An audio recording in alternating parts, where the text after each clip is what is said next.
All right, this is Aktane, and I'm joined by Dace from Shmuptopia, and this is the Shmupcast, episode 2. Last time we talked a little bit about 1cc mindsets and just kind of explored that a little bit. This time we're going to talk just a little bit about scoring. Dace, how you doing? I'm doing stellar as per usual. Thanks so much. And what about you? Yeah, doing pretty good. Excited. There's Shmups coming out, Dragon Maid, and Andro Dunos too, and all kinds of stuff happening everywhere. You got Z Warp. We just got so much stuff, and I think some of those Shmups are inspiring the conversation today. Isn't that right? Definitely.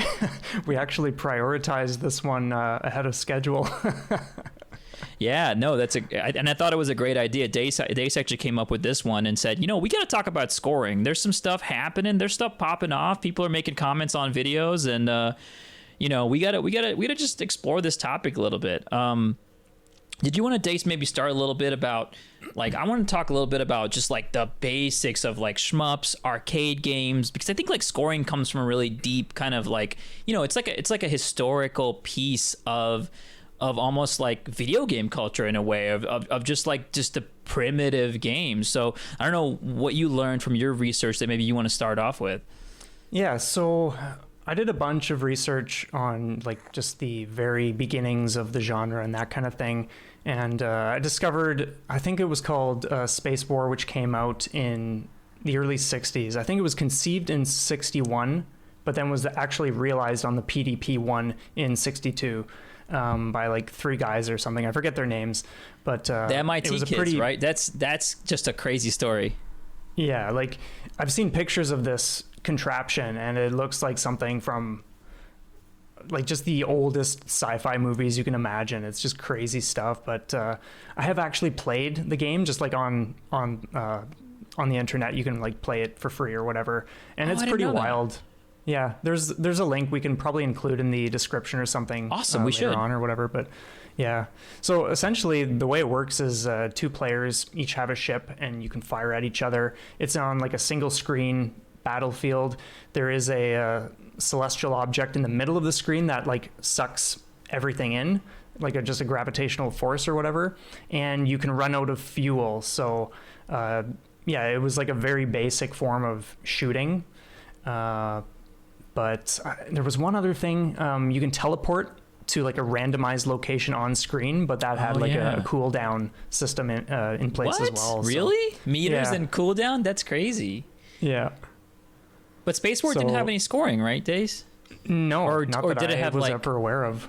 Yeah, I couldn't read anything. I couldn't find anything about the scoring either. I think it was also a multiplayer game, no sound, and it's basically a radar screen, right? Basically that they're co-opting. Exactly. Mm-hmm. Yeah.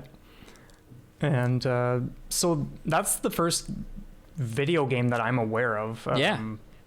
In terms of the first one to introduce scoring, I'm not sure about that. I do know that one of probably the biggest names for getting people to think of score as a competitive thing was definitely Space Invaders in 78, Absolutely. I believe. Yeah. So yeah, if you have something to add to that, or if you want to take over for a bit, feel free. No, no, that makes perfect sense. Space War, crazy, first game ever. It's a shmup. That's wild, right? The genre literally dates that far back. I think, and there's no scoring there really. And I think there were probably games with scoring maybe before Space Invaders. And there's also some, there's some speculation that Space Invaders wasn't invented by Taito, and that there are other games and all this kind of stuff. And there's some, but I think Space Invaders is a great place to start when it comes to shmup scoring, because I think it's a very simple scoring system, right? From my understanding, you have to, and it's also a fixed screen game. So what I mean by that is a fixed screen game does not let you continue until you kill everything on the screen, right? Whereas if you're playing Dodonpachi or something, enemies come in, they shoot at you, maybe they leave, it keeps scrolling, right? You don't have to clear the screen of every single enemy before you can move forward. So one of the things I thought about on Space Invaders in terms of just an early scoring system I thought was really interesting is that, you're shooting down ships, they're trying to get down to your planet or whatever, and if they get too far, you lose. But there's always that, and I remember this, that UFO that comes across the screen that's like, and that thing, I don't know if it was randomized. I think it was randomized. I wish I knew more about Space Invaders, but I'm just not that interested in the actual gameplay of it. But I think that's got to be one of the first bonuses, right? Like that's a scoring thing, because you shoot that UFO, you get like a big bonus. Yeah, totally. One thing I do remember reading about way back was that Space Invaders was so successful in Japan that they had a yen shortage for whatever coin was used for the machines. Yeah, they actually had a shortage. Yeah, because people were just like so hooked on this idea that game introduced, and even though you couldn't like insert your initials or anything like that, it was just, there was something about it that was compelling people to just go bonkers. Yeah, that's actually super interesting. I forgot about that. That is so awesome. So, I think that like brings us to just like, that's like one aspect of a scoring system, right? Like a bonus. And then also like the killing everything, the screen needing to be clear just to progress the game, I think ties scoring to the game in like an interesting way, because let's say there's 5 enemies on screen, you got to kill them all to move on. Everyone's going to have the same score if they beat stage 1, right? Unless there's something that changes that score. And I think that UFO was that thing that separates like not a master, but like maybe you from me. Like if you got the UFO but I missed it and it just kept going and it's off screen, then now you're outscoring me. And so I just thought that was an interesting like early example. Is there anything else you want to talk about in terms of the history of scoring? Do you want to get into maybe just different scoring systems? So yeah, like I'm no expert on what's all available out there for scoring, because it's generally speaking, scoring is not something I play for or pay too much attention to. Really? Of course, it's like, yeah. Come on, I thought you were gonna convince me to be the big scorer. I was gonna come and be like, fuck scoring, and you were gonna be like, no, man, you don't understand. This is how you. But it looks like we're on the same page on that. So you were never a big scorer, huh? Never like a score chaser? Very few games. So it started with Ghostblade HD. There was just something about that game. Renee from NG Dev made that game. It's an NG Dev game, kind of. It's like an NG Dev spin-off game. Oh, interesting. Wild. Yeah. So I think there was just something I really enjoyed about the game, and I was doing well enough in it that I just decided, hey, you know what? I might as well just use that to propel myself into like the high scores and the leaderboards and all that kind of stuff. So like, yeah, that was my first experience with scoring. I went all out, like just ridiculous. I was still very new to Shmups at the time. So obviously my practice was not following like an efficient model by any means. It was just like tons of hours a day, excessive gameplay, like aching hands, all that kind of stuff. But it was a blast. Well, so I want to unpack that a little bit though, because so tell me more about that, because you get this game. I mean, were you experienced with Shmups before, or was this like kind of like more of like a kind of a reinvention of Shmups for you, like where you were kind of, it's one of the first ones you played, or had you kind of played some Shmups and you decide this is the first one you want to score? So I had played some Shmups. It was one of the earlier ones, and it was definitely the first that I decided to start scoring in. I couldn't tell you why. I was just loving the gameplay and everything about it so much. So in that sense, it just made sense to see what I was capable of scoring wise. Interesting. So you enjoyed the scoring, and you were kind of like, hey, I like the feeling that I'm getting from higher scores. And is that why you wanted to basically chase a higher score? Because you were just sort of like, you just enjoyed. So talk about that. Like what type of scoring is in that game that made you want to further your score? Okay, well, interesting thing. It's so funny. I remember mentioning this to other people, but for the first 40 hours of Ghostblade HD, I was completely unaware that if you point blank medium-sized enemies, you get more gold tokens. So I was used to not doing that, and I was scoring so high already. So when I realized that, I was like, oh my God, if I actually apply that to the whole game, or at least optimize the first few levels or something, where will I be sitting on the leaderboards? And so when you start seeing yourself climbing and climbing, and then it's just like, how far can I push this? So I think that's one of the main factors for me, making that realization and being like, holy smokes, I can actually go somewhere with this. And to be honest, on the Switch leaderboards, I'm not sure what like the PS4 ones or whatever else were for people's scores, but I worked my way to the top place of the hard mode, number one, and I held that for over a year. And I was the first person to hit 4 billion points in that game on the Switch leaderboard specifically. Yeah. Whatever. I don't care about that. Look, that's awesome, man. Crazy, dude. Congrats. Yeah, that's interesting that you say that, right? Because I think what you're basically indicating here is that, you knew about scoring in the game. You had played the game. At some point, you learned a scoring trick. Yeah. Or a scoring mechanic or something that you just didn't even know existed before. Mm-hmm. And so then you were like, well, I didn't know that. Now I want to redo. Like, it's like you're missing something. It's like you walk past the park, but you forgot to smell some of the roses. And you're like, well, let me try this again with this in mind. And then, did you learn more tricks after that? Or did you want to optimize? I mean, how'd you go from there? Like, yeah, I wouldn't say I learned more tricks. That was... like, and I'm sure the tutorial even mentions if you just point blank it, then great, you'll get more points. Well, whatever. Who's reading the tutorials? Yeah, exactly. I never do. But sorry, devs. I know you put them in your games. No one's looking, dude. I love you guys. You guys are cool, but no one's looking. We looked the first time, and then we're in stage 1 grind from then on, man. Yeah, exactly. Sorry. So there really wasn't much more to it than that. Like, I just started cleaning up things where I could. Like, let's say for stage 1, I would have like a set amount, like I've got to hit this.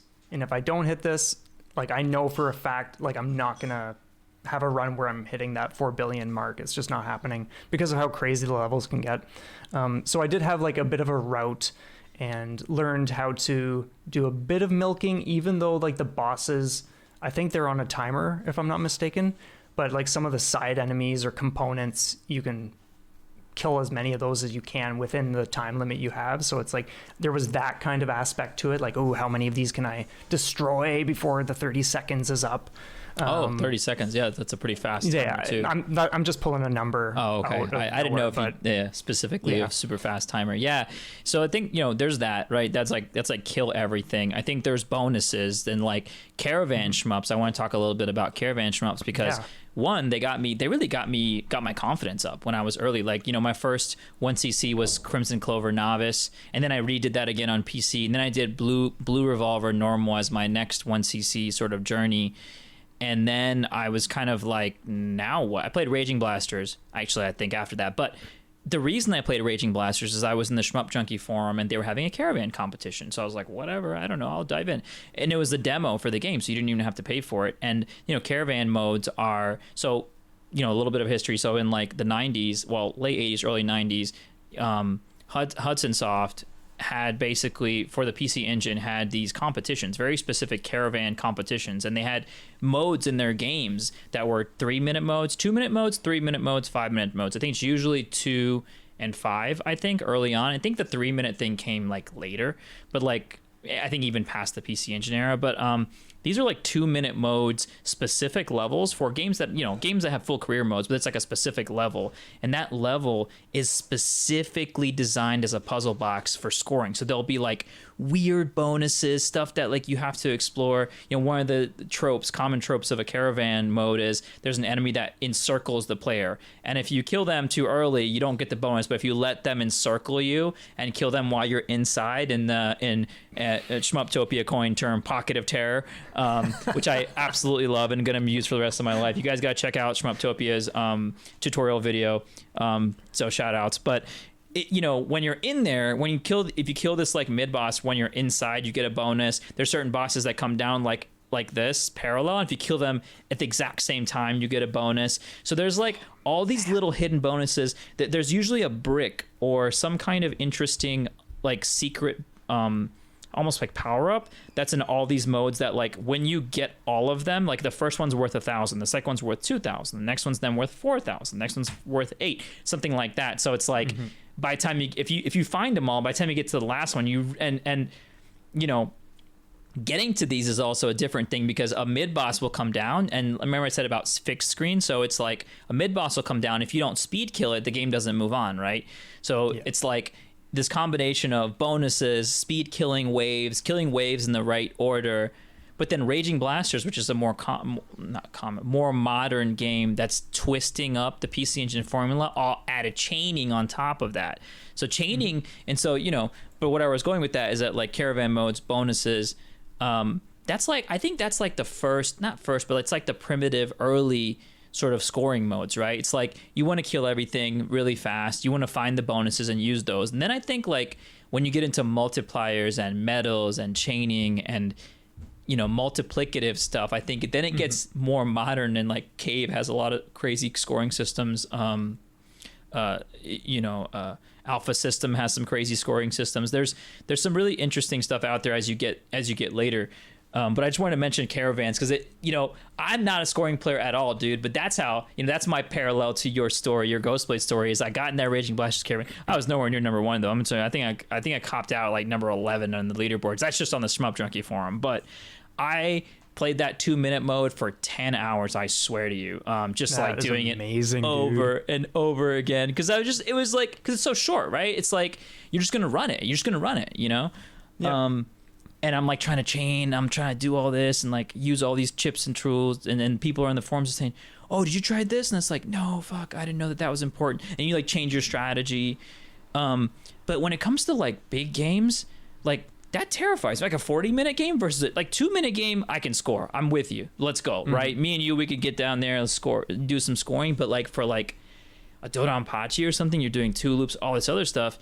I was very intimidated. I still am very intimidated by scoring systems for very long games, and I don't tend to play them for score. Yeah, I totally agree with that. Like, and that's why I feel I'm very selective about what I score in, because long games in general are already enough of a challenge dealing with, just to like make it through, depending on the difficulty and whatever else. But then to throw in scoring, like you need to start caring so much more about all these other adjustments you need to make, and it's not, I'm not saying it's not worth it, but like you've really got to be behind the game in order to go that route. Like you're not just gonna score in every single game unless you're just passionate about scoring in general, but that's not me. Well, it's time consuming, right? You can't. Yeah, I mean, I feel like a lot of like super players or I use the term very loosely, but like players who really are getting deep and trying to like, scratch at world records and stuff. Like they are playing these games for 1,000 hours plus. Like Moglar, I think, said he played Ketsui for like 2,000 plus hours when he got his world record, maybe more than that or something like that. Crazy. I saw Maz STG. So follow Maz STG on Twitch. He's Ikaruga. I'm gonna call him a super player. He doesn't think he's a super player, but he's a maniac. He's been going for 34 million in Ikaruga for a while, and I had him pull up his game clock on Steam. I think it said something like, I wish I should have brought it, but I think it said something like 1,700 hours, and he was like, that's the actual in-game clock. So the Ikaruga actually specifically measures when you're playing the game. So if you're in a menu, that clock doesn't move. Nice. So like the Steam hours were even more than that. And I was like, damn, what's up with that? And then he's like, well, the Steam hours are more than that because he's looking at replays. He's, doing other stuff in the game that's not him playing the game. He's like downloading a number 1 replay in the game and looking at it. And so I'm totally with you. Like you can't, like if you're sampling shmups across the board, I just don't think it's just like not possible to go for like an insane, because the scoring is, to me it feels kind of endless, man. Like even with the Raging Blasters, I was so happy that caravan event ended, because honestly I probably would have gone crazy like continuing to, it's like, oh, I could probably get 1,000 here, I'll probably get 1,000 there. Like I don't know, how long did you play Ghostblade? Because I feel like it's just, it feels endless to me sometimes. Yeah, like I think it was around anywhere from 90 to 110 hours total, which is nothing. But for me at the time, being as inexperienced as I was, that was like a huge investment. Some days were like 5 to 8 hours. What? While I was attempting to shoot for first place and the 4 billion, of course. And I do think there's like a division between like a linear scoring system, which is like kill as many things as possible, and stuff like Ikaruga or Dodonpachi or other chaining systems. Does Ghostblade have a chain? Did it have a chaining system or a multiplier of any sort? Great question. And you might not remember, and that's okay. I'm putting you on the spot. I don't remember. I know some of the main things are just like the point blank kills, and like stage end bonuses, like having extra lives, bombs, I think. But it's been, you mean like quite saving a while. Bombs or using bombs? Like still having bombs in stock. Okay, gotcha. Something like that. Yeah. Yeah. So so I've the past week and a half I've been playing Ikaruga, and it has a chaining system, and I've played games with chaining systems, and I usually just ignore the hell out of the chaining system because it would just drive me crazy, because it's like, the way most chaining systems work is there's a timer, right? And if you don't kill the next enemy when before the timer runs out, you drop your chain, and if you keep your chain, you get exponential score increases. So the score can go from it's like second place is 20 million, third place is 5 million, first place is like 100 million, because they just full chained the whole thing and just never drop the chain, right? Because it's like you drop the chain and that's it. So I gotta be honest, man, that kind of chaining system, it's so harsh for me, because it's like, when you're playing and you have that timer, and especially a very strict small timer, there's not a whole lot you can really do other than to really strictly route, start to really get very strict about I gotta be here, I gotta be here, I gotta do this, I gotta do this. And I don't know, that to me is fine, but it's that takes a ton of commitment. I'm not saying Ikaruga doesn't take commitment, but I do want to shout out that it's a very interesting chaining system. The chain doesn't have any timer on it at all. The only way, people might not know, so I'll just give you the quick rundown. In Ikaruga, there's two types of enemies. There's black/red enemies, and there's blue/white enemies. I just say slash because, I don't know, black, white, blue, red, whatever. And you have to kill them in groups of 3 specifically. So three red, then you can kill 3 blue, or you can do 3 red, 3 red, 3 red, then 3 blue. It's got to be in groups of 3s perfectly, right? And the game is designed so you'll maybe have a 5 spot come down, and then you have a leftover of a 2. That means you got to find a 1 and the next. So right, yeah. And of course, because the STG, the game's fucking with you the whole time. It's throwing shit at you, and it's throwing mixtures of black and white enemies, and you're like, I'm trying to pick the right one. And of course, you're trying to survive too. That's the thing about Shmupps, is survival and we'll talk about that in a second. We'll talk about scoring versus survival, but here's the thing. In Ikaruga, let's say you have a 30 chain, or you don't, or whatever, and you come into a section and you start to panic and you can't find the right color or whatever you need to do, you can just kind of be the right colors and wait it out and just pacifist it out, and just do nothing, because you just want to preserve your chain, because there's no timer. I mean, you can go through entire swaths of the game not firing a single bullet and keep your chain. And so to me, even though the chaining system is super restrictive, I started to really enjoy it, because I started to be like, well, I have a pretty good chain, and do I know how to chain this next section? Nah, but I kind of want to keep my chain, so I'm just gonna not shoot anything here, and just kick back. I'm just gonna kick back and play survival. Not even survival, play pacifist, fully don't shoot anything. But on the flip side, of course, if you accidentally shoot the wrong thing, then your chain is completely busted, most of the time, and you have to start it over, and that's fine. But I just thought it was fascinating that it has no chain timer, so there's no stress from that point of view. You can just zen out for half a stage and do nothing, and then pick up your chain on the second half, as long as you didn't shoot nothing. Yeah. And it's interesting you bring that up, because I think that's a really valid thing for people to be aware of. When it comes to games with chaining, that is a whole other level of pressure that most people aren't going to want to deal with. I personally don't like that kind of system, because it's just I don't want to have to maintain something within a split second, or otherwise it's gone, or it's depleting, or whatever the case is. But I think there's also something to be said about a game that you genuinely enjoy playing enough, where you just get behind that if it is present. So maybe if I do find a game that's just so much fun, I could do that sort of thing. But to this day, I haven't really found anything like that, which has me just stoked for it. Yeah, I know. You played Crimson Clover, and that has a system where it's about medals and getting big medals and small medals and all that kind of stuff. But it's about it's about lock-ons and how close you are to enemies when you lock on and stuff like that. So there's a multiplier, I think, in that game. So it's you're going for lock-ons. You're trying to get as close as possible when you're locking on to increase your multiplier, which I think that increases your score.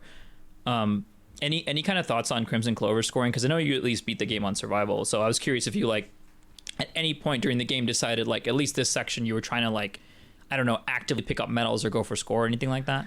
Yeah. So in the summer when I was first tackling Arcade Original, I had no idea how to get some of the medal counts that other players were getting, like by the end of the first stage, for instance. Oh, dude. I was usually finishing stage 1 with anywhere from 30 to 40,000. And then I was like, one day, just a few months ago when I finally beat it, there was a turning point where I was like, okay, you know what? If I am going to get those extends, which I absolutely want and need, I'm going to have to just learn how to get more. So I did a bit of studying, figured a few things out, and then I was like getting double by the end of stage 1, which was just bonkers. So in that sense, like I wasn't really playing because I care about score. I wasn't playing that way for anything other than just the longevity early stages from those extends. Yeah. Oh, you were playing for score. So you were scoring for survival then. You were trying to get the small stars. Yeah, I didn't care anything about what my actual score was. I was just desperate for as many lives as possible because of how ruthless that game is. Yeah.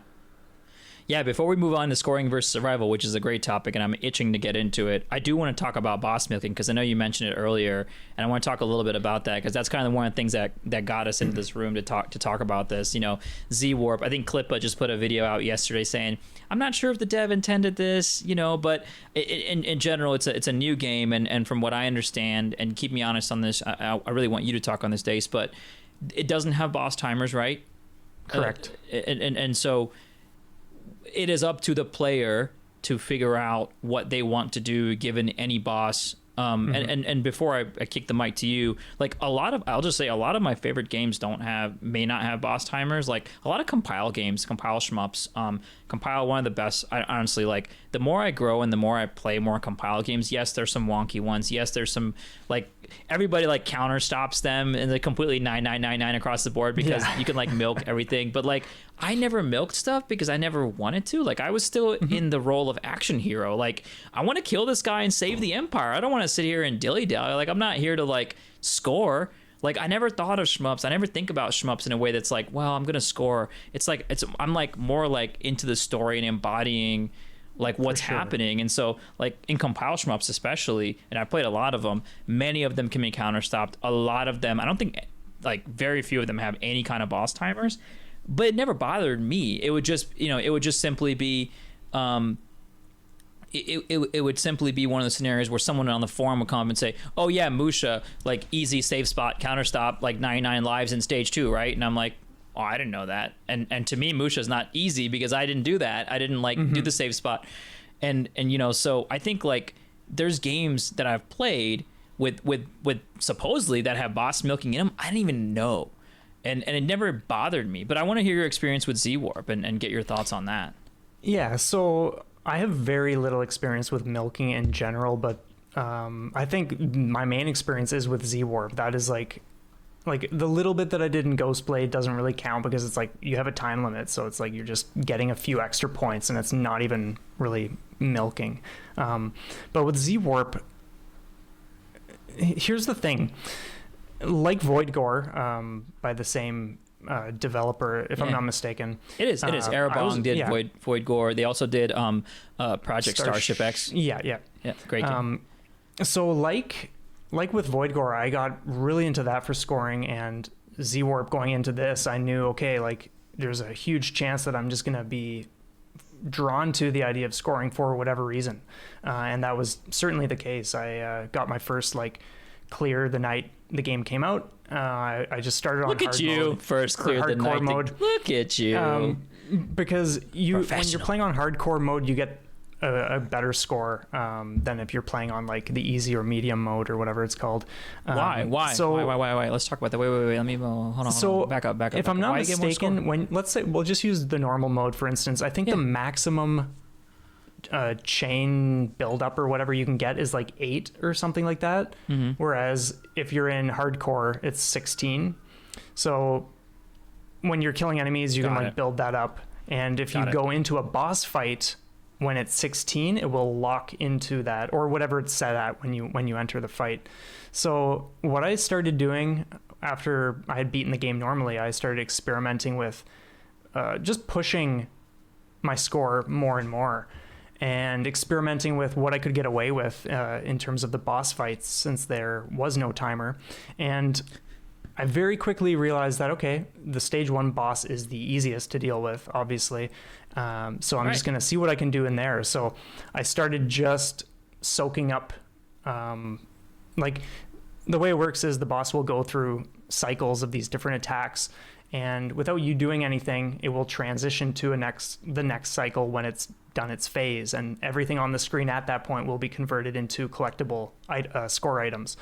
So Gotcha. there is a single phase during that fight where he will shoot out enemies. So I was shooting those down, but that was, of course, damaging the boss in the process. And I was like, okay, I'm getting about 4 million points when I do it this way, which is double what I got when I cleared the game. But I was like, that's still not enough. I want to see where I can really take this. I want to be able to do this fight without ever damaging the boss. And so that's what I did for like the next day or two. And I pushed it like so crazy. Actually, Matt, the developer, DM'd me on Twitter last night, congratulating me on my score, and just being like, yeah, he was just so blown away by how preposterously high my score was. And I was just like, dude, that is just from the stage 1 boss alone. So like, it's exciting. He was really enthusiastic to see someone who had decided to explore the gameplay like in different ways instead of just playing normally. So yeah, I think it was a treat for him. But yeah, that's kind of that. Yeah, no, that's amazing. Yeah, actually, Matt came on to the Shmup Junkie forum. We were talking to him a little bit. It's so funny because I won't name any names, but basically he had feedback from players, like testers, about boss milking. But I think he interpreted the feedback as, oh, well, you know, boss milking is fine as long as you have a timer. But like he didn't quite think the timer was really necessary at the time, and so, you know, the players are kind of saying, well, a timer makes more sense, otherwise, you know, you're really just going to be, I mean, the game is going to turn into stage 1 boss for scores, right? Yep. And I think a lot of scoring players, like high level players, like I mentioned Klippa earlier because Klippa plays a trillion shmups and is very good at them and gets very high scores very fast. Like, yeah, he definitely destroyed my score on Raging Blasters.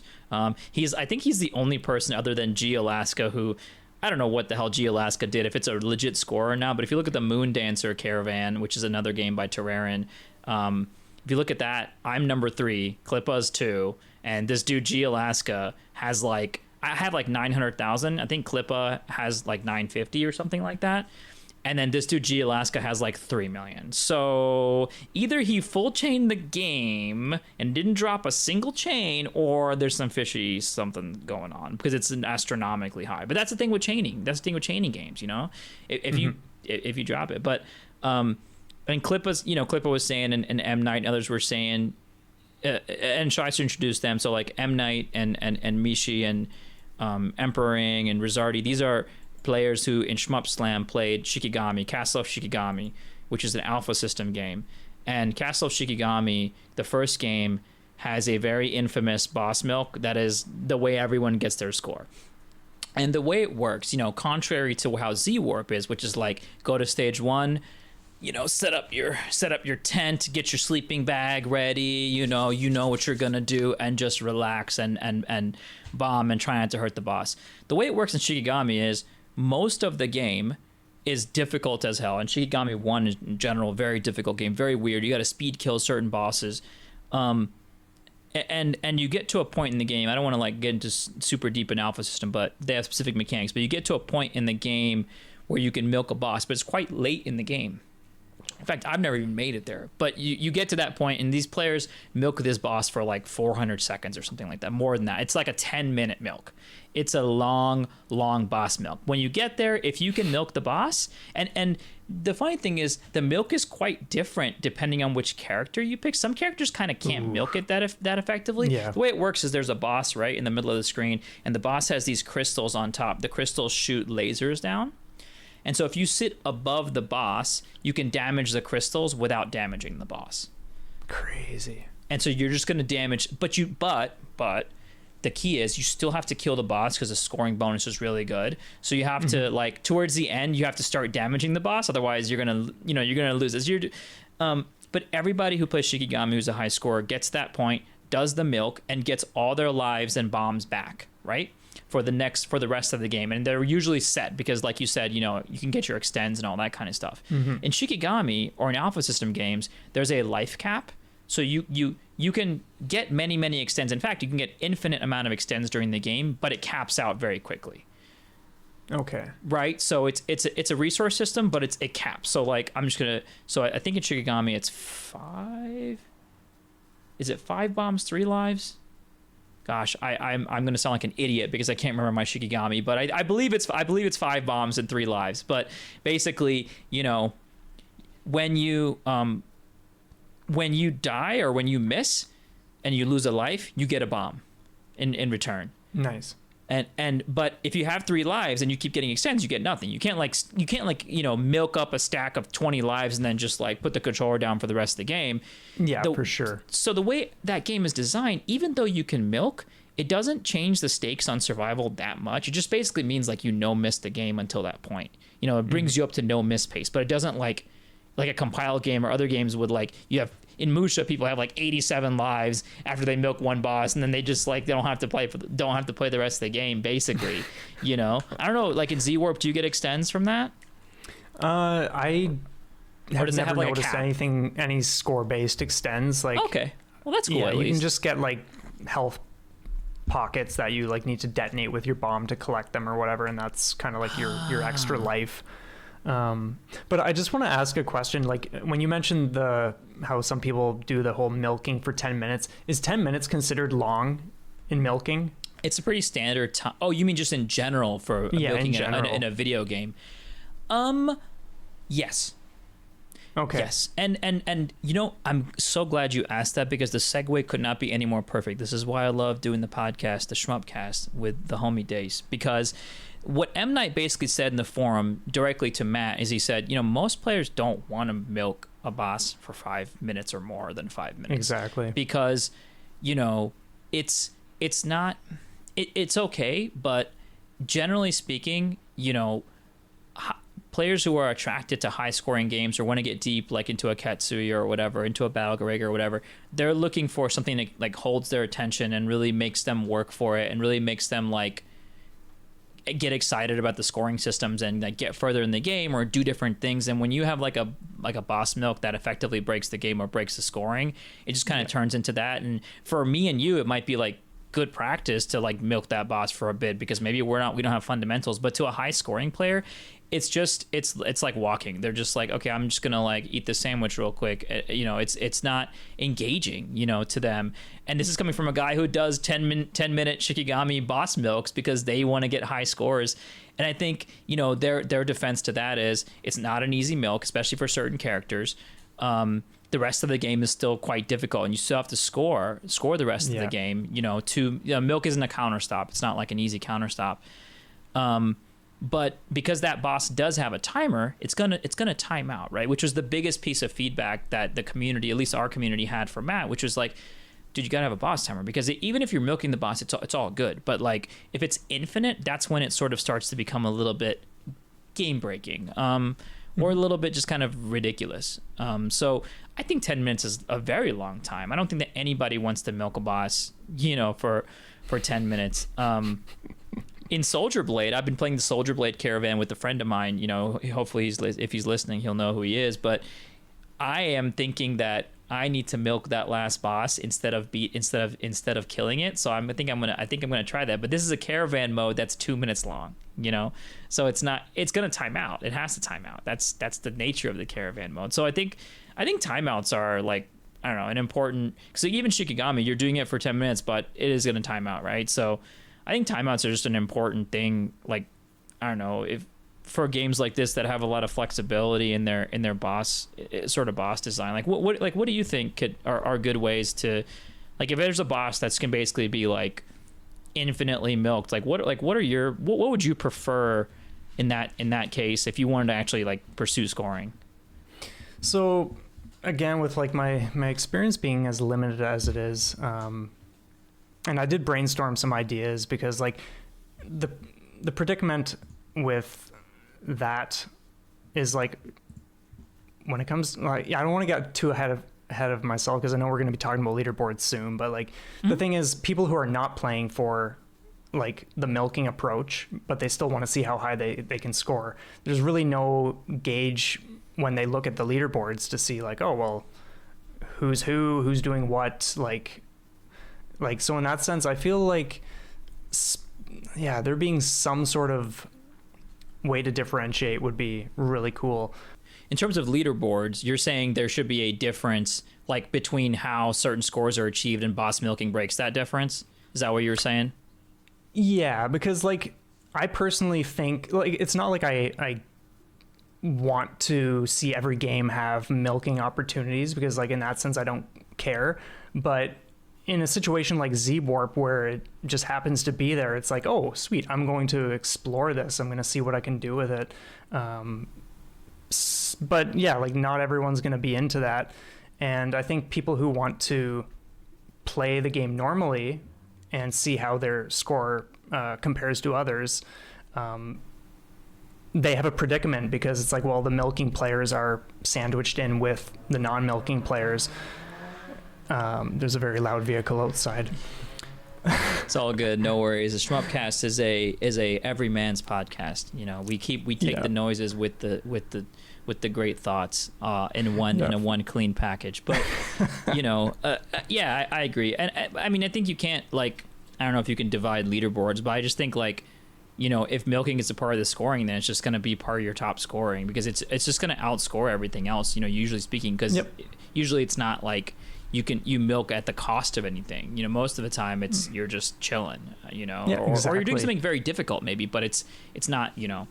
So I think that's interesting. One of the things I do want to mention in terms of scoring and, like, you know, and this will be a good segue to our next topic, but I think it's interesting, or I'm interested in scoring systems that praise you for using the game mechanics, right? Like if the game has a particular mechanic and you build your scoring system in such a way that, like, let's say a game has bombs, or a game has specials, or a game has hypers or whatever, right? Like Crimson Clover, I think in arcade, I think from what I understand, the boost activates like faster. So you have more opportunities to boost and double boost than you do in Novice, where like that bar builds a little bit slower. So automatically Novice scores are like way smaller than arcade scores, because you're just not like building that bar as fast. And so it's stuff like that where it's like, use our mechanics, right? Like, and to that I want to say, like, Jamer said this once in the Discord, and it always stuck with me, and it's kind of annoying how deeply it stuck to me. So shout outs to Jamers. You know, I was bitching about how I just don't care about scoring, and I'm like, I don't care, I'm not gonna get into the scoring competitions, and it's not important to me, you know. And like, why? I was asked, like, why are people so interested in scoring? Like, is it because you know, what is the deal here, right? And Jamer said, scoring is just another toy that developers give you. It's up to you on whether you want to play with the toy. You don't want to play with the toy, but it's just another toy. Yeah. And as soon as he said that, I was like, it's so annoying how right he is on this, and how it's like, all right, this is just another thing to play with. Like, you can play with it, you don't have to play with it. You know, to him, it was like, well, you're just leaving. If you're not interacting with any of the scoring systems, or you just don't want to, all you're doing is you're saying, like, the developer gave me 6 or 7 toys, and I just don't want to play with 2 of them. You know, but they're there. And so if you want the full experience, maybe you ought to pick them up every once in a while and see what they do. Yep. And so just to like tie that into milking a little bit more, I think milking is something that will certainly rub some people a certain way, and I can totally understand why. But I think for me, like, when it's there, and I'm enjoying the game enough, and I've done like the main objectives that I want, like clearing the game or whatever, it's just another opportunity to explore what's there and just to see what's possible. And I think there's something really exciting about that, and opportunity for you to grow in one way or another. Just as a quick example, and the reason I asked whether like 10 minutes is like a standard lengthy milk time, when I got my highest in Z-Warp, that was at least an hour and a half or 2 hours. What? In the same boss, Wait, and that's 2 hours milking the same boss? Are you out of your fucking mind? and that's how I pushed it to as high as I did. But what's stage one boss? Yeah, for 2 stage hours. one boss. Yeah, give or take like 10 minutes, 15 minutes, whatever. But it was I'm so sorry. It had to have been an hour and a half at least. An hour plus, let's just go with. But that's insane. But here's the did thing. Did you like it? Yeah, exactly what I was about to get to. Like, for some people, that's going to seem like the most useless activity, the most unfulfilling. For me, the gameplay is so much fun, and there's such a rewarding challenge and room for experimentation and growth to subject yourself to that sort of thing. And so for me, it was a very enjoyable experience. It was very therapeutic to just sit there, and it's not that it was easy per se. It wasn't that it was either like super challenging, but you had to be paying attention every step of the way. Sure. And what I started to notice is like, okay, sometimes 5 minutes in, I would take a hit, and it's just like, man, that's so early. Like, and then I would push it to 10 minutes and then 30 minutes before I take my first hit. And eventually it got to the point where I was just going longer and longer without taking hits, and of course you can just stay in longer and longer. And for me, it's not even about being at the top of like a leaderboard. For me, it's just so exciting seeing how far I can push progression, that, because it's not like I'm gonna apply and do that for every single stage. Like, I don't want to put that kind of time into it. That's not where my interest and excitement is. It's just like, okay, I'll experiment with stage one because that's what I'm having a blast with. And then that can serve as a gauge for what would be possible if I was going to continue doing that for every level. So in that sense, there's like a lot to learn. And another quick point, sometimes like after the first 30 minutes, like I would, like, let's say runs one day would go a certain way and I'd take a hit to something that's just like, why did I take a hit there? I think when you're in a game where you're playing normally and you don't cycle through something 1,000 times, you're only going to learn so much about any given pattern or the boss's movements or whatever the case is. When I was in that situation on repeat for so many times, like, I started to see things that I would not have learned or discovered otherwise. Started to see the Matrix. You started to like see different gaps you didn't see before, like simpler, faster ways, safer ways to navigate things. Yeah. So in that sense, like, I'm not saying like I want to see milking in every game. I'm not saying it's like my favorite thing by any means, but like those rare instances where I do jump in, it's like, okay, there's definitely something to have a blast with and something to extract from this situation. So that's kind of my closing thought on milking anyway. Oh, I love that. I actually wanted that turned into a mode. Like, you just created a mode, exactly. Dude. I don't think you realize this, but like, or maybe you do realize this, but like, I never thought of it that way. But if you gave me like a Ketsui boss or something and infinite health and just said like dodge all of these bosses patterns, like in a training mode almost, or like, but it's like more of a survival mode where it's like, okay, let's say it's like Ketsui boss 4, like particularly annoying boss or something like that. I don't know. I'm just making it. Or Ketsui boss 2 with the canisters or something. And it's just, you're not shooting so take that away. Bombs are not an option. All you're doing is literally dodging the boss, and longest time wins. And that's the leaderboard. I think you would probably learn so much about those patterns, the RNG of those patterns, how to dodge them. I think you learn so much about dodging in general. Like, absolutely. And I think not only would it be therapeutic, I do think it would be like hard. You framed, I'm so fucking annoyed with you because you framed something that I absolutely hate into something that I think I might actually love, like, in a way, because I'm having so much trouble with Ikaruga because it's the port doesn't have any save states of any sort, and so I have to basically play each stage from the beginning. And when I want to learn a boss, I have to play the whole stage for better or worse and get to the end. And then if I take a couple hits, I mean, I could play on free play or something, but it's just like not the right way to like cycle that boss, right? And so if I have to take hits to do it, doesn't really feel right. But like if I had like, basically what you're describing is a save state grind, but much more interesting and a better mode. And actually you can just like test players' patience with that and just like test and like be like, fuck it, here you go, Jamers versus Moglar, like it's Hevac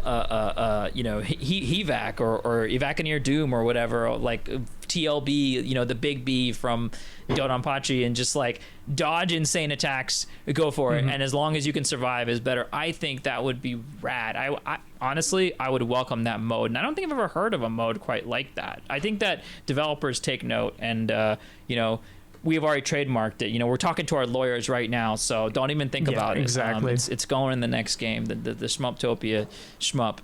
That's rad, dude. I just wanted to say that is you're blowing my mind a little bit right now.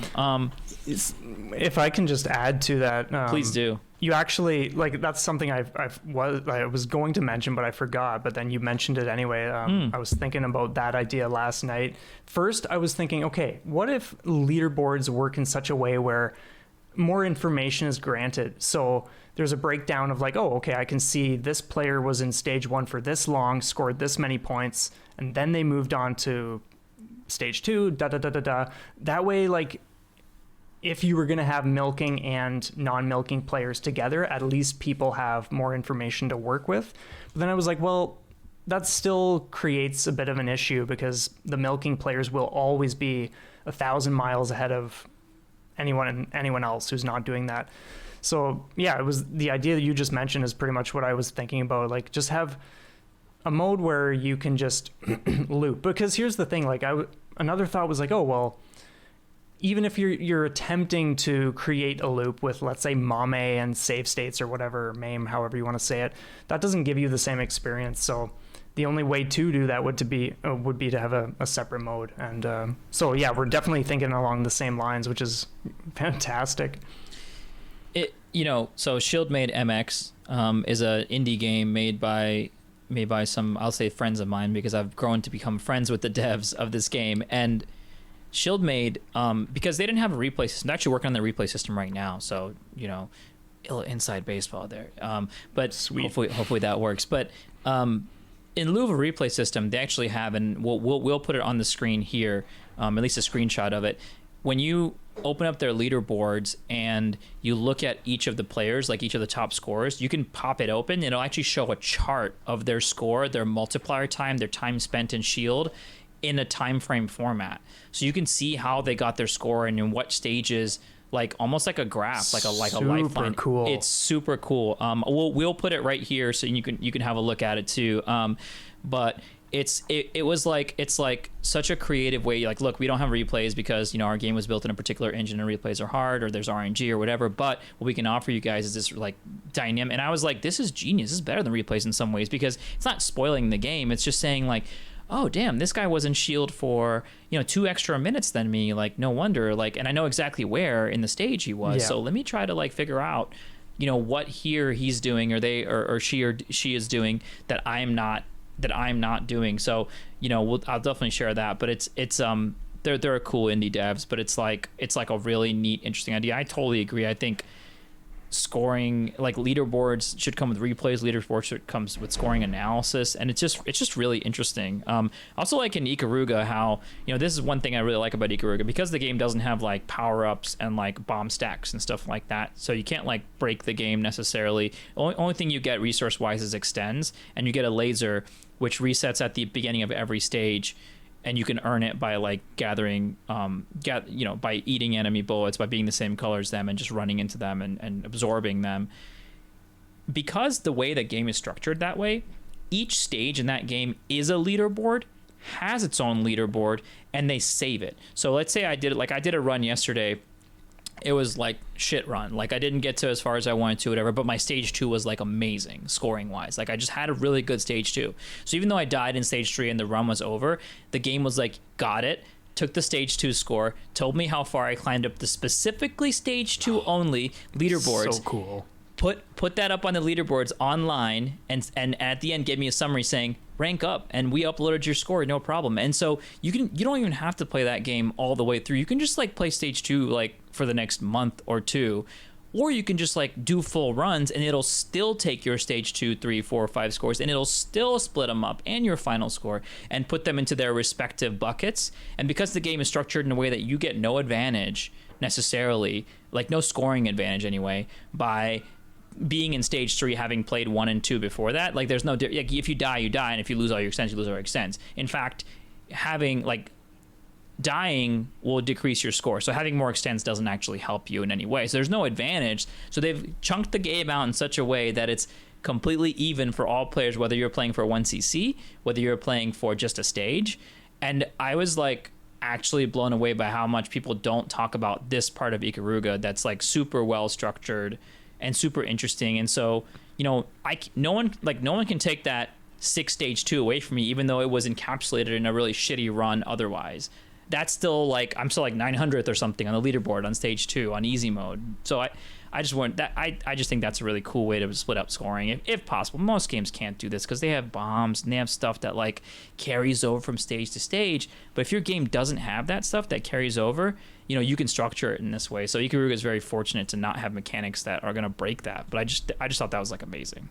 Yeah, that's brilliant. I'm really excited to just see where you go with scoring, like even if you're not playing for score per se, just to see like how much more you can improve if you are tracking that kind of information.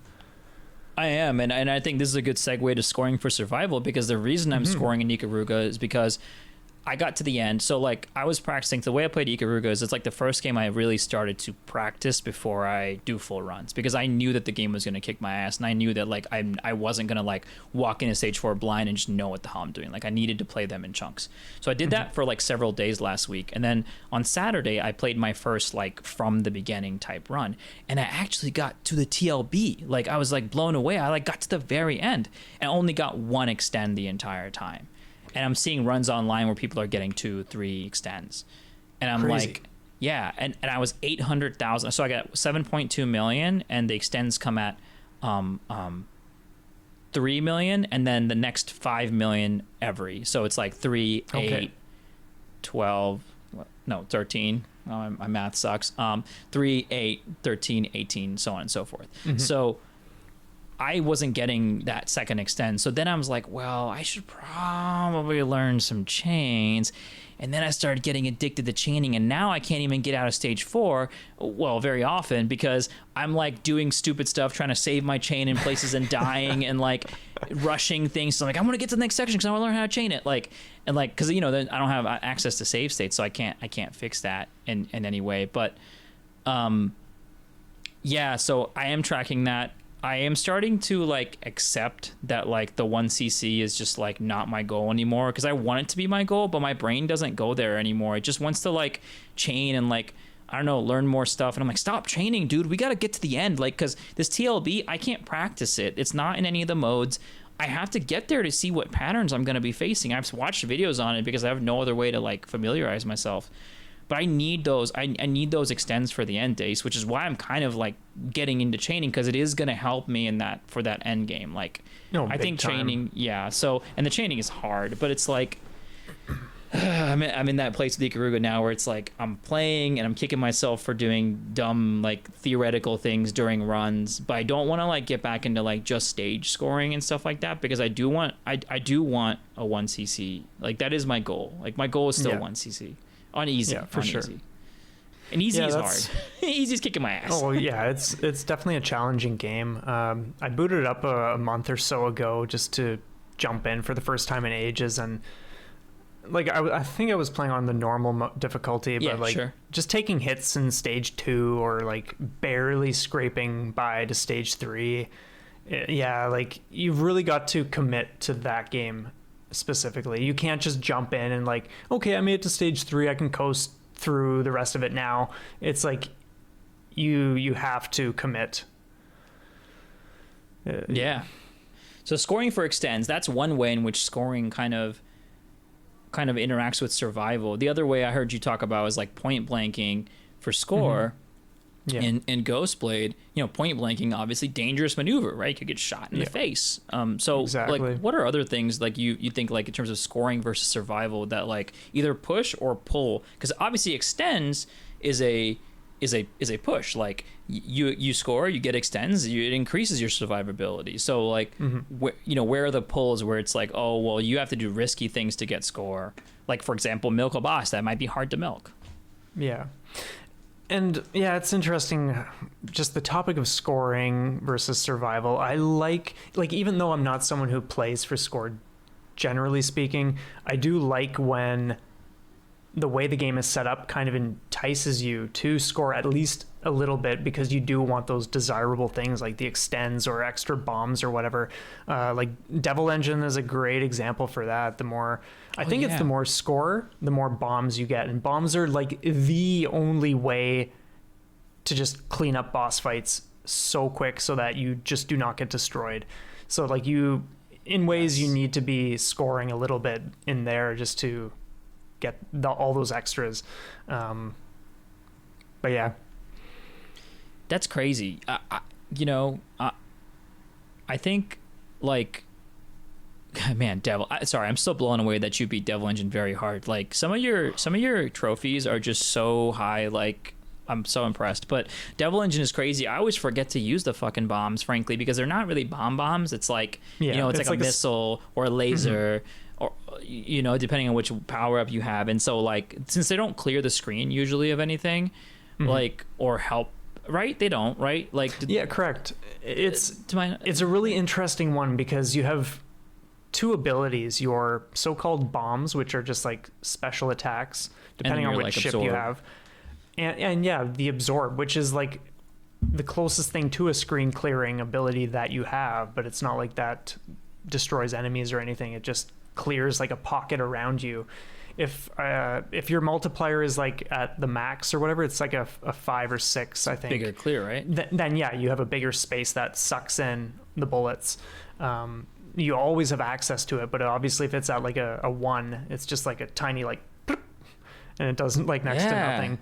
So it's a really unique one in that sense. Because it's like both abilities have aspects of bombs, but neither of them are bombs.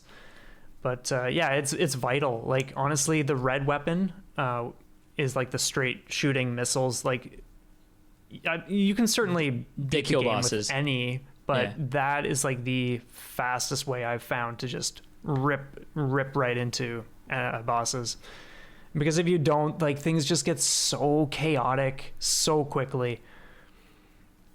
I hear you. What's cool though, right? I like this idea that scoring is going to give you a bigger bomb. Scoring is going to give you mm-hmm. more missiles. Like, I think that's really neat. I think like, in Shikigami, like I told you, when you take a hit, you get a bomb, like a mm-hmm. consolation bomb. You lose a life, exactly, and you get a bomb. That's how Alpha System games work usually. So Sisters Royale works this way. All the Shikigami games work this way. So you get hit and you get a bomb, which I love. Whereas like in a cave game, you get hit, you lose fucking all your bombs, and you cry, right? And you go cry because you needed all 5 of those bombs and you fucking lost them because you shit missed in stage 4. But and then so the way it works in Shikigami is, when you miss, you power down a little bit, but when you gain that power level back, you also get a bomb. So it's like, let's say you start the game at power level 0, and then like as you're leveling your powers up, you're also getting bombs. And then the lives come from extends. And I believe when you get a life, you also get a bomb. So you're basically like, I wouldn't say suicide. I mean, you could suicide, but I think the point is that like if you're at max life, max bombs, your score is doing nothing for you, right? Yeah. It can't get you anything anymore. Mm-hmm. So in those instances, what you can do is this crazy trick where you can like expend a bomb, die to get that bomb back, expend that bomb, power back up, or extend back up to get your bombs back. And so it's a very small resource pool, but there's a lot of ways to mix and manage the resources. So like I always think like suicides and shmups are like really kind of dumb. Like you really shouldn't really be doing them or designing your game in a way that really like elaborately needs to have suicides. But I just think the way Shigami does it is like super interesting, like push and pull, like more decision making than like, because it's not like when you die you lose everything, you just lose 1 power level and you gain a bomb. So it's like the game's kind of telling you it's okay to miss. Like not only is it okay to do like fancy maneuvers, but it's okay to miss. We'll even give you a fucking bomb like for missing. It's all good, and you can use that in the spot that you missed. So it doesn't, the extends are hard. They're very hard to get in that game. So you are scoring, like you better be scoring to get those extends. So I always like that like scoring for resources, and Devil Engine is something I didn't even realize, and wait until you said it, like scoring for resources I think is really really neat, and I think more games should do it, right? Like versus just having bomb pickups and stuff like that, like earning bombs. I'm trying to think of another game. Cosmo Dreamer I think works that way. So you score and you pick up a specific type of item, and you gain power levels, and then you can expend those power levels as bombs. But the whole point is that there's a meter telling you exactly when you're about to get the next one. So if you're full up, you can just bomb, and then you'll get one right back. And so it's stuff like that that really, like, you know, Crimson Clover with its like bombs are there, but then they cost more and more, you know, until such a masterpiece. I love that. It's a great game, and I enjoy more of that than like your, I don't know, this is a personal preference, we're getting into preferences here, but like I enjoy that because it keeps the game dynamic whether you're in stage 1 or 5, because you can't like build up a horde stack. And games that usually like allow you to build up a big stack of bombs, they usually like make the ending super super difficult, because otherwise, like, you know, like people with their big 40 stack of bombs, they're just gonna like hit that button and that's it. So I more prefer the scoring for survival that gives you like, it's like a smaller pool, it's a meter or something like that that like recharges and gives you more of that. I also have one more thing about one more type of scoring that I want to talk about. But what are like, what's like any other like Devil Engine or other type of games like that you played where scoring and survival are kind of linked in either opposite or naturally the same ways?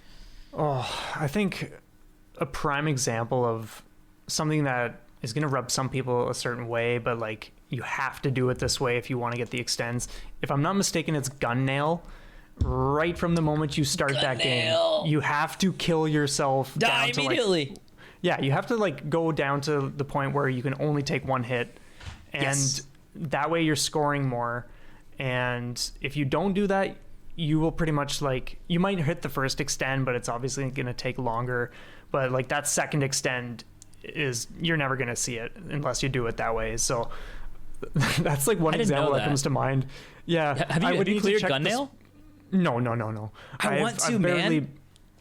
It's such a fun game. I just, after checking it out initially, I just haven't gotten around to actually playing. So NMK games, they're known for their wonky as fuck games. And I'm never really drawn to very many of them, but this particular one, Gun Nail, there's a vibe to that game. You know, when you like, when the boss explodes and you see that big 30 and it's just like clear, like totally. It's just like hits me audio visually in the right place. But anyways, that's a great example. The third type of scoring versus survival examples I want to bring up are games that have shops. Because like, I don't know, have you played any Shmups with shops? Because I've played a couple. I've actually played quite a few. Yeah, I've played just a few.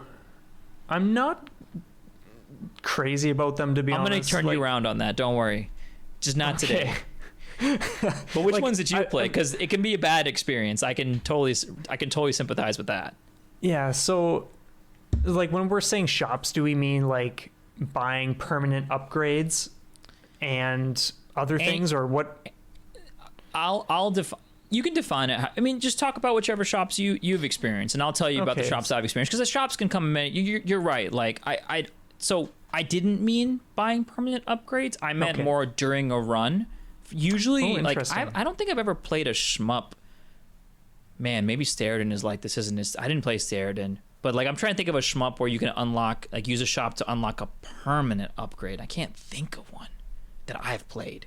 So I'm curious if you have an example of that, actually. Yeah, so there's Black Paradox, which hit Switch like a couple years ago or something. Never heard of this game. Crazy. Yeah, okay. So it's like a horizontal side scroller with like an 80s whatever, like synth wavy look and feel to it. And you have like a chip system where you have X amount of slots, and you can choose to have, like, let's say, from what I recall, because it has been a long time, you can have like more health, more firepower. As long as you're filling your slots, you can put whatever you want in. So you can like max that out. So to me, that's like one definition of what a shop would be, because I think it's like a garage on the title screen. So you do your run. No, I'm not into okay, that. so what are you? We're not doing that. That's that Euro shit, man. Yeah. And I say Euro because it's like people don't know what that means. If you guys aren't like into like the shmup lingo, into like early 90s, late 80s. There was a bunch of European companies like devs that were like, oh, shmups are big, and they decided to like make shmup like shooting games. But like there were games with like tons of health, the ships had inertia, crazy shops, everything was spongy, like enemies, like you couldn't, like games where you couldn't kill all the enemies on the screen literally because you didn't have enough firepower, and like just like bad, like what we would consider as bad design. I mean, it's, I'm not going to say bad or good or whatever. I can't stand that kind of stuff, but I like, my personal thing is like you can unlock a ship or something, but like shmup should be a run, like a roguelike. Like you start from zero and you go to the end, and it shouldn't be about like unlocking a permanent, you know, shot upgrade or something that like then when you play the next time you're like more powerful. That kind of then that devalues the previous run. It's the whole point of shmups, I think, is to get better, not just like level up, you know. Exactly what, yeah, so that's my thing too. Like that's why I've played a few of that kind, but I steer clear of them because at some point you need to be asking yourself like, well, am I actually improving at this, or is it just because I can afford to take more hits, afford to play more sloppy? So yeah, in that sense, like, yeah, sure, it's cool to check one out here or there for the looks or the music or whatever, but there's something about that kind definitely rubs me a certain way. Yeah, but I do want to hear more about what you mean for shop styles. So I'm going to start with my favorite, the game that really got me, like, I was so excited about it, and that is Lords of Thunder for the PC Engine. So actually, and Lords of Thunder for the Sega CD, although I highly recommend the PC Engine version. Like, hands down, it's the better version. Just, it's the better game. Just watch Shmup Junkie's video if you don't believe me, but like you can pick either one, but like for real, do the PC Engine version. But like the way the game works, okay, is you have 4 magic armors, and you can pick each of them. So like you start off the game and there's a world map, and there's like 6 or 7 stages. I think there's 6. You can pick any one of those stages to start with. So that's the first cool thing. And it doesn't like rank, like, so it's not like if you pick stage 1 and then you pick that same stage later, like in a different run, it's like a completely different stage with different bosses. They're just static stages. Like the stages are the stages. And you pick a stage, and then you pick an armor. There's like earth armor, fire armor, water armor, and all this stuff. And then you go through the stage and you're getting score. And part of your score is you're getting cash. And so before the next stage, you're at a shop where you can like refill your hit points. You can get bombs. You can like buy bombs. You can power up naturally in the stages, but let's say you got hit and powered down, you can then like power back up. You can also get like, there are no extends in the game. The only extend in the game is a very specific, super expensive potion that you can buy that like allows you to like get hit once, but otherwise you really can't get hit. Like, I mean, you can get hit, but it's like 3 to 4 hits on your HP bar, but just depends on what's hitting you. But it's like, you can take maybe like a handful of hits, 3-4 hits, but then after that you're donezo. Like it's not like you don't get another life. You know, your life is your life. That's how Twinbee is too. You know, Pop and Twinbee. But like that in that shop, you know, for one, if you're not shooting stuff down and like gathering those gems in the stages, you're not going to be able to like get your life back or repower up or restock up on bombs. You're not going to be able to do anything really. So you have to like play the game, and you know, towards the end of the game you're going to be somewhat flush with cash, but it's not going to be, again, if you didn't like take the time to like get stuff along the way, you're not going to have, you know, the cash that you need. But I think it's really neat because the first 3 or 4 shop visits, you're like, oh man, do I want to power up or do I want to bomb? Like, what stage am I coming up on? And again, like every run resets back to, you know, it's the same thing. Like, it's not like there's no permanent unlocks. It's just like a mid-game shop between stages, and the stage order is totally up to you.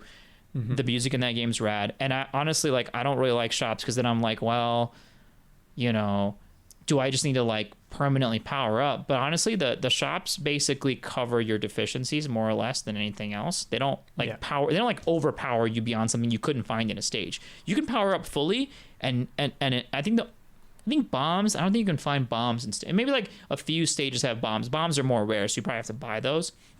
But as far as like power ups and health ups, just don't get hit, and then you don't have to buy that stuff. Yeah. So that's how Lords of Thunder works. Would you be interested in a game that has that kind of shop system? Oh, for sure. That sounds super fascinating. I like when things are handled like that, or even like Sterden, where it's like at the end of each boss fight, you can choose one item from like 5 or whatever the case is, and just go from there. I think it incentivizes scoring too, like tied to survival, right? Magical Chase is another game, and Magical Chase's game, but then there's also Trouble Witches, which takes that same formula. The way Magical Chase works, and another PC Engine game, actually came out for Game Boy Color as well, and I ended up clearing the easy mode of that in my Game Boy Color stream on accident because I didn't realize that I had picked the easy mode. But after like 30 minutes in, I was like, I have to just clear it now. Like, we can't stop in the middle. Like, we're not going to stop. Like, we're just going to keep going. But Magical Chase, really cool game. Very expensive if you want to buy a real copy. But the way Magical Chase works is the shops are in the levels themselves. So you have to like, it's like these floating pumpkins, and you have to like enter the shop. Like it's a shooting level. You know, it's just a horizontal shooter. Like nothing too fancy. You see the shop, you enter it. And you can buy magic, which there's 6 slots of like either healing magic, magic that damages enemies, or other things. You can buy shot types, which will replace your current shot type, and you can upgrade your options into different kinds of options. And the cool thing about Magical Chase and the shops is that as you get further in the game, you'll get shot types that weren't in the shops in previous stages, but like and the old ones will have cycled out. So like you just have to look at it and go like, do I want bounce shot or do I want to keep my star shot, whatever. Like, but it'll just keep throwing new stuff at you, so it's not like the same old shop like with the same 5 options. It's like always something new and different, and you haven't seen it, and can be kind of exciting. And Trouble Witches is the same thing.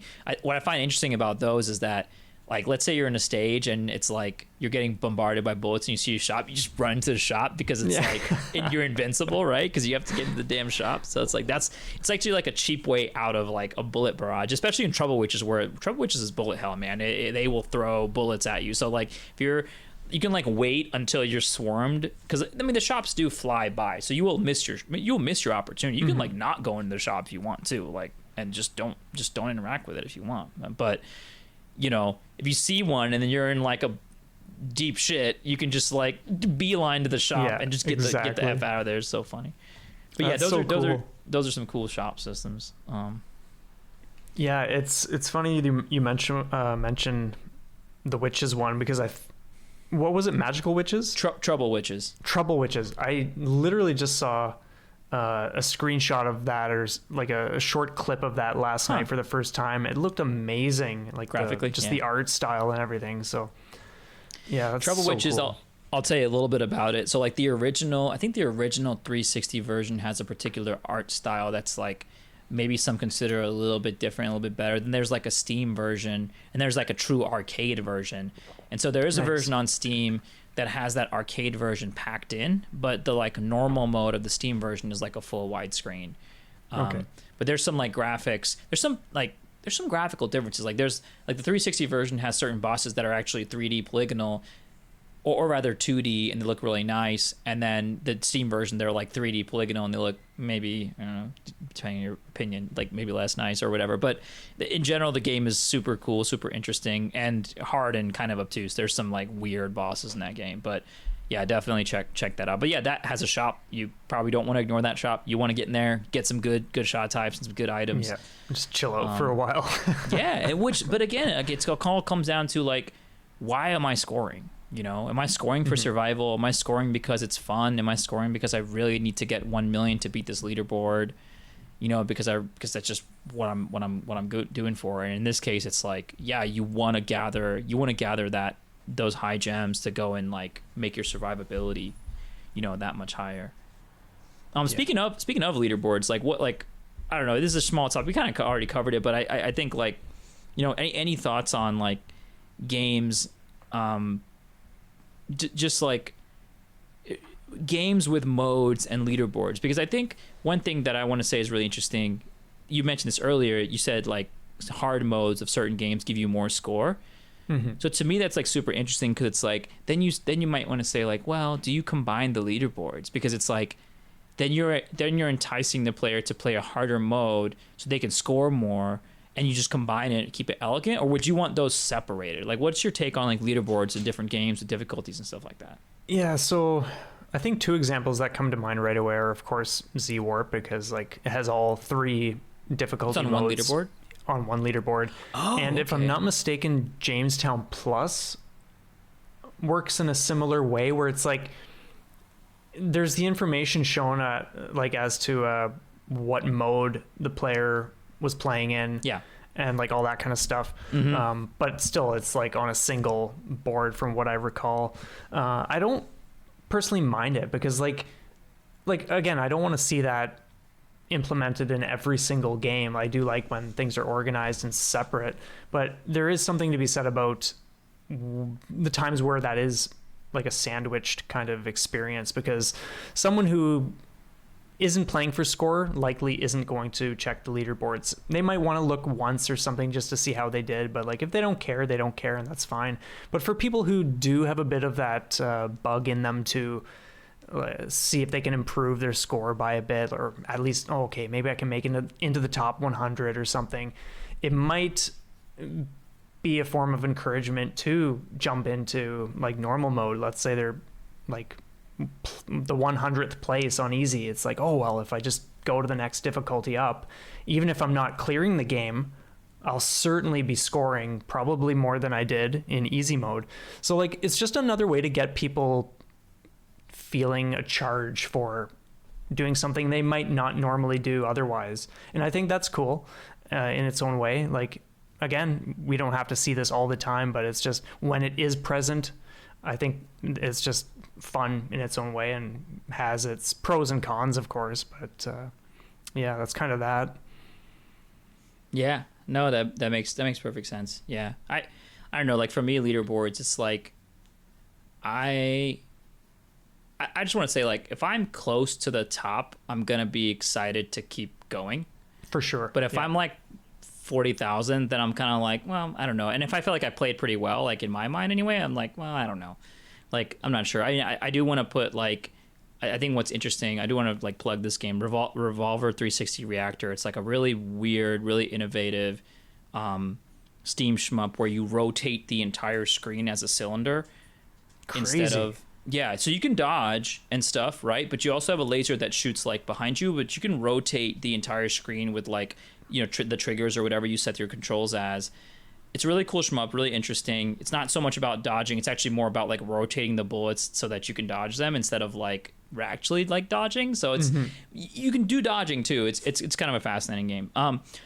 But what's interesting about it is at the top right corner of the game, there's your actual position of the leaderboard of that run that you're playing right now. So when you start, it's like 99999, right? As you get through stage 1, now you're at 5,000. Dynamically, as you are playing and shooting down things, that number is going down. So you get to 1,000. Maybe you're at the very last stage and you're down to like 500. And you're like, oh my god, like maybe I need to score a little more. I'm so close. But like it's giving you literal real-time feedback of the position of your run on the leaderboards as you're playing. And I just think it's really cool. And it's always gonna be positive because it's always gonna go up, right? Because you're starting with 0. Yep. And I think that's really neat and engaging. And I talked about this on the Electric Underground when I was a guest on Mark's podcast. It's like, you know, leaderboards are cool. They're asymmetric in a lot of ways, right? So that means like when you play, you might have played like 2 years ago and gotten an amazing score, and I'm still like fighting against the score. And I love that. And I think that's neat. But there needs to be better. I think like Shmups need to do a better job of like engaging the player into that leaderboard. So it's not like, you know, it's not like the old school of like, oh, let me see where I'm at. Like, look at this giant list. Like, give me the next like player goal, right? Like a racing game would give you the next best time or something. To give me like a rival, send them a message, you know, send me a message, be like, do you want to set this person as your rival? And then like break down their achievements against mine. Like, because if they're close to me on score, maybe they're a very similar player, or maybe they have like a similar skill set, you know. And then of course, like as you get better, maybe you get matched up with more people, and just like engage me more and make it more real for me. Because like I like scoring when, like, if me and you were doing a scoring competition, I would love it because I know that, you know, I'd blast and you'd blast back because I know you and I'm happy to like interact with you. But I feel like these like random characters on a leaderboard, I'm like, I don't know this guy, you know, it's whatever,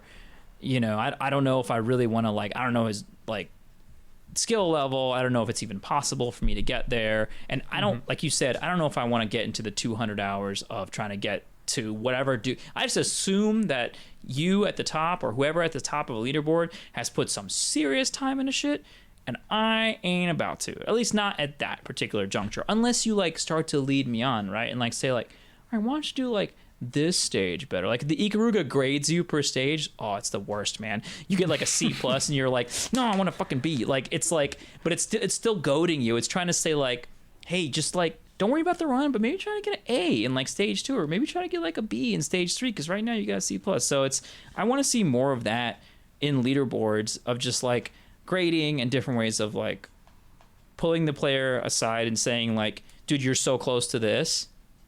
If you make this push, you could do it. Yeah. And I'm glad you bring that up. Just the mention of like the real time score like position while you're playing. Power Rumi does that too, and that's actually one of the other few games I've scored in.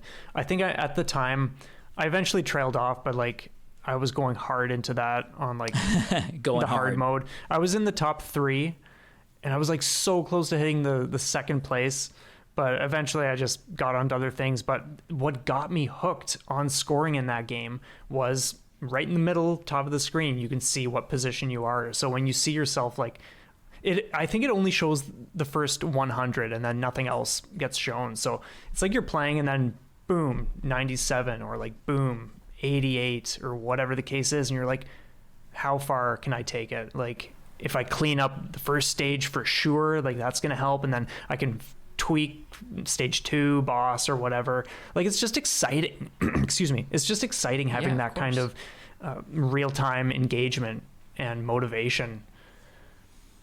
I agree. Yeah, it's awesome.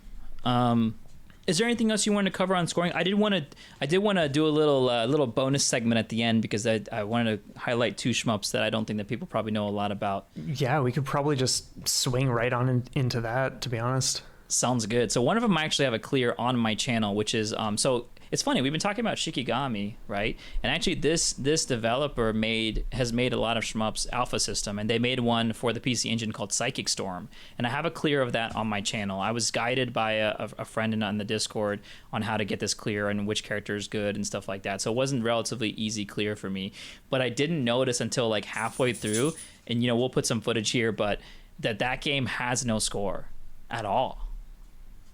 There's nothing. Seriously, it's just the game. It's just the game. You have like, you have your meter, your transformation meter, and you can transform your ship into this big, huge ship. But there's not a score counter on the thing, and there's not a score at the very end, and it's just a scoreless game. And I just thought that was really bizarre. I couldn't find very many of these in my, like, I think most games have something, even if it's just like a linear shoot all the enemies and get a score system. So I just thought that was like fascinating choice. Like, yeah, we're just not gonna have scoring. Like, it's like a story game. Have you encountered any games without scoring by any chance? I feel like I have at least come across one, but like I could not think of maybe what like the a title Switch game would be or at this something. point.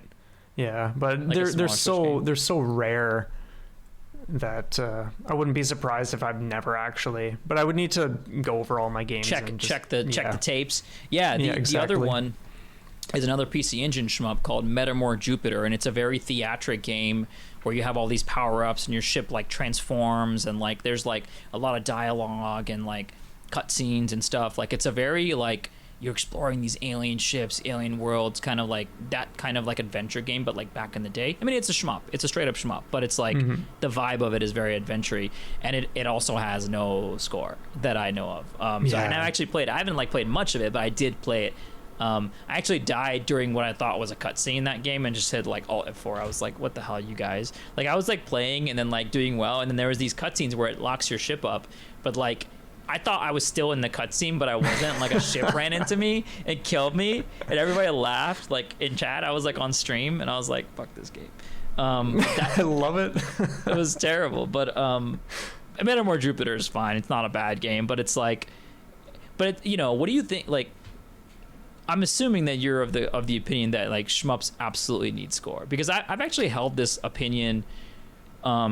Before that, like, since I don't care that much about score, that like honestly I'm not sure. Like I'm honestly not sure if I care if a shmup has score or not, as long as they have engaging things to play with, even if it's not score. Like, if I'm shooting a certain enemy and I get my special back, or if I'm shooting a certain enemy and I get bombs back, like even if it's not like related to a running score timer, but it is there is resourcing, like for example, if like the shop example, if it's just coins but you're gonna spend them all, obviously you're in the shop, you want to spend the coins. Like Operation Steel is a game that has shop coins, but that's not related to your score. Your score is your score. You're not going to tick your score down because you spent it. But like honestly, I am like, if I soul search, I'm not sure if I personally care if these games can communicate like extends or other items to me without necessarily having a running score. And I'm curious if like you think that Shmups absolutely, because obviously clearly to us 99.999% of games have score, but do you think it's absolutely necessary?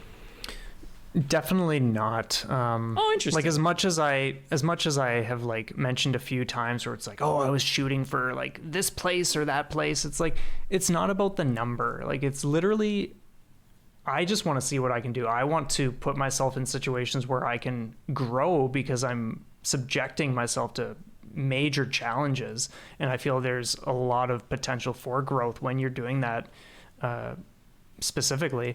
So to me, whether I see a number or not, or whether there's a position on a leaderboard or not, it's like the experience that I gain from the journey itself, as opposed to just like the end result people can see or that I can see or whatever. Like that's the important thing. Like just how I grow as a player, what I can learn, how I can improve things, whether it's like in-game skills or my own personal like patience, determination, like all that kind of stuff. That's what it's about. Do you think that scoring for Shmups is the most elegant way to do that though, or do you think like an achievement system or something like that would be like one way? So I'll give you an example. So like Ikaruga does have score obviously, and it has scoring extends, but it also has like A+, B+, B++, whatever, S+, like as a grading per stage. Like would a grading be enough for you, or do you think like scoring is one of those elegant ways to measure your almost your skill with the game that like really doesn't have an equal or a better way to do it, let's say? Like, do you think that's the case, or do you think there's like other ways to maybe kind of cut that down? I think there would be other ways. I'm not sure how they would play out. Sure. I've played very few that have like the letter grading system. Like Risk System used that. Okay. Because like at the end of each stage you get like a letter ranking, which like there are certain things tied to that, like the TLB for instance. But I think that's something that I would want to think more about, to be honest, because like with numbers you can be extremely precise with like the value of someone's performance or what they did or didn't do. So in that sense, like it's a very accurate meter. But that's not to say there wouldn't be some other way to represent that same sort of thing, whether it's just, I'm not sure. Like, I'm curious myself, because I've had this discussion and it's maybe possible that scoring is the best way. It could be the best way, or at least the most elegant way, because when you start to break things down, you're like, well, let me think about how many ships you killed. Let me think about how many bosses you killed. Well, now we have to equalize those, because one boss can't equal one tiny ship. But then it's like, well, let's assign tiny ship a value of 1, well, now we're scoring. So we're turning into a scoring system. So I am curious about this topic myself, but definitely can save this one for more of a armchair development podcast. But I think suffice to say that like based on the last 90 minutes of us getting into this, that scoring is pretty not only important, but is an interesting way to engage players, even if you're not trying to be like a world record scorer or get a place on a leaderboard, because I think neither of us really care about that at all. But I think both of us have interacted with scoring systems for different reasons other than that, and I think like for whatever reason they not for whatever reason, I think we know the reason, but they are one of the motivating factors to performance and improvement and getting better and continuing to feel like you're progressing and doing better. And of course, until you hit a wall and go, do I want to spend 400 hours on this, breaking through this wall? But I love this discussion, and I think it's super interesting, because I came from a place where I just never, like, I didn't play games with scores. I played I would play like a Doom Eternal, or like a like a Hades, or like other roguelikes and stuff, and it's like to my knowledge, they never had score, or like it just never mattered. It was never a thing, you know? And I would play games maybe with score, but I wouldn't really pay so much attention to it. Like if I was playing Bayonetta or Devil May Cry and I got like a C, I would go, haha, that sucks. And then go to the next stage. I wouldn't like go back and go like, I'm trying to get like S plus on this, like my first way through. I would beat the game first and then decide, do I care? Do I want to get better? Then maybe I'll pick a couple of stages I really like and get in there and maybe try to like break it down. But it's like Shmups have really got me thinking about it, because I think, and this is kind of one of the things I kind of want to close with on my end at least, is that like if you take scoring out or some kind of performance evaluation out of Shmups, there's really not a lot usually left on the table for you to do. Like if you're not trying to get better, the content of a shmup, usually speaking, is like 2 hours, maybe 3 hours total, of like maybe a run with each ship, you see the boss with each ship, and maybe there's like a secret boss that you get to see, and then maybe there's some patterns, but like at that point, like it's like you've seen all the chess pieces.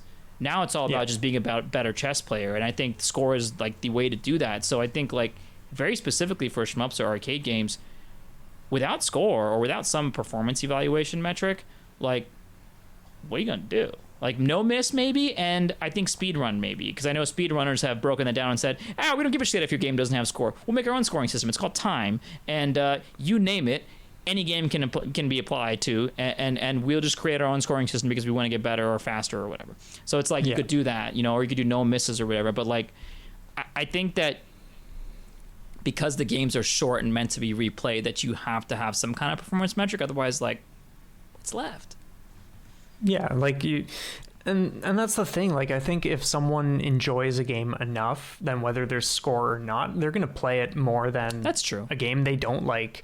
So in that sense, it's like okay, either way is fine. But when it comes to people who are gonna buy a game, play it, beat it, and then that's kind of that. It's like, well, okay, maybe scoring is actually a very important factor if it's gonna keep people playing. Just to encourage them to improve or whatever. So yeah, it's a very interesting topic for sure. I feel like we could definitely go on and on about it, to be honest, but no, I think that's a good place to leave it, is its importance and the way we've explored it. So, you know, that's definitely my final thoughts on the subject. And so, you know, thanks for joining us for another episode here. We're going to keep doing these, obviously. So yeah, thanks Dace, and thank you. So we're gonna, you know, we'll find the next big meaty topic to dig into. So stay tuned, and we'll catch you next time. All right, take care, everybody.